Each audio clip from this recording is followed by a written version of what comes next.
Hi guys, welcome to Gardening with Friends. I'm super excited about today's project. We are going to do full garden design around this house. That's how front looks right now. This is just side of the house, that's where we're gonna start. And first we'll clean up this area from weeds, ground covers. They have lily of the valley here and pechisandra, and then plant hydrangea tree right here. Let's get to work.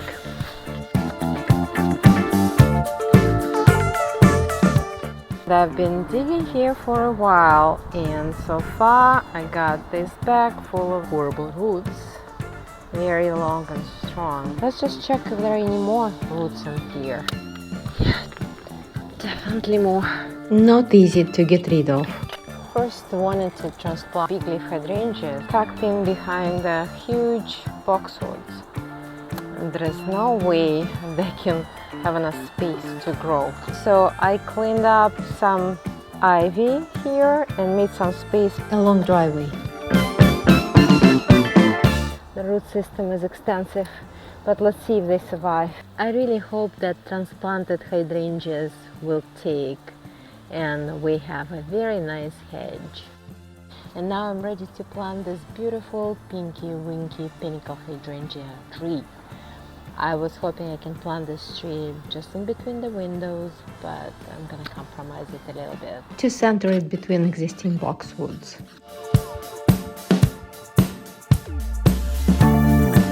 I wanted to add some perennials, and up front I thought it's gonna add beautiful texture and color to Yarrow's moonshine.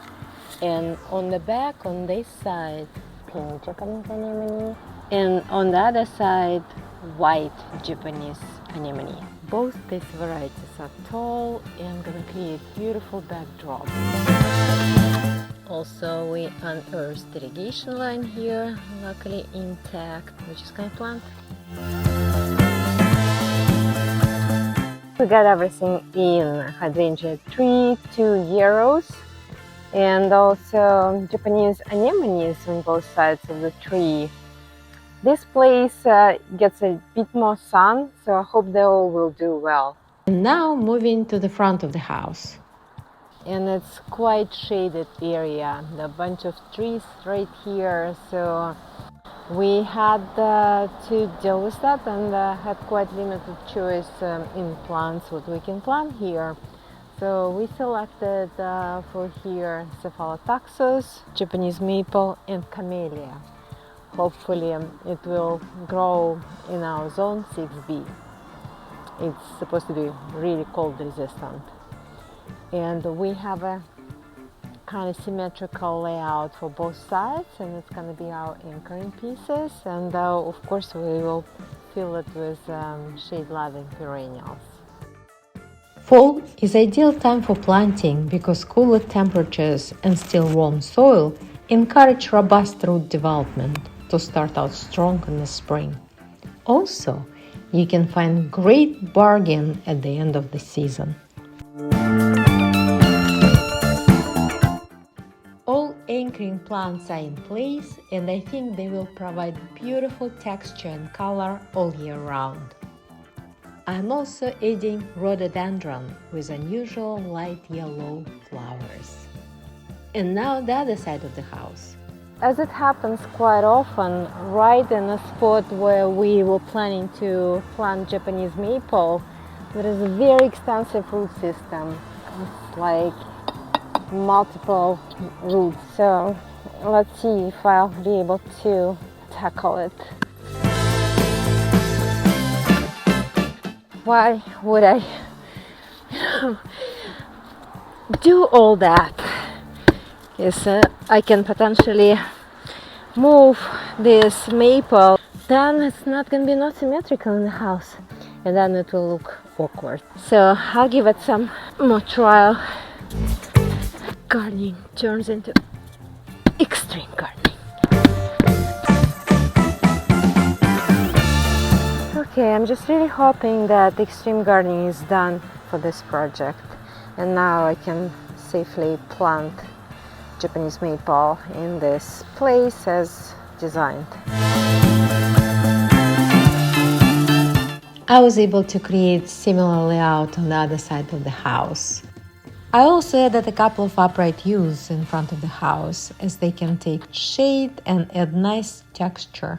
I got a bunch of different perennials with beautiful color and structure for the flower bed. Ready to plant.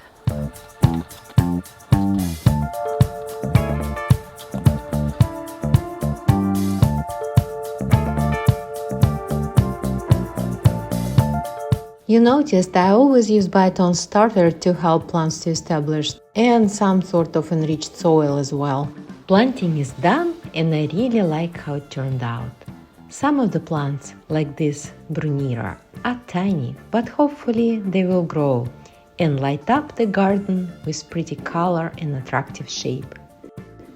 Tassel fern, one of my favorites for the shade areas.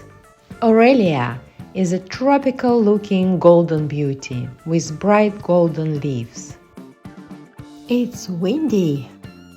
Love the color of Fucurella. Very nice bluish leaves of epimediums, and of course Astigbeas with bright pink blooms in the summer. A few bright Laraipes.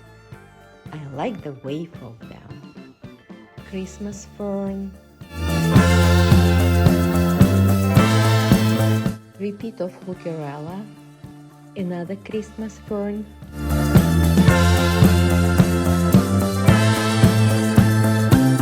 Some more epimediums. These ones have spiky leaves. Nice to see that some sun gets here. Rhododendron, hosta way in the back, and Ligularia to light up the space with bright yellow spikes of flowers in the summer. Bunnies got to some of the plants normally they wouldn't touch, and hopefully just because of the novelty, and they'll leave it alone. Now what's left is to add drip irrigation, bulbs for spring color, and mulch. The other side of the house has overall similar layout. I just added few heucheras with glowing red foliage in addition to heucherals and a different variety of Laraipes. I'm very excited to watch this garden flourish and become fully established. Happy gardening!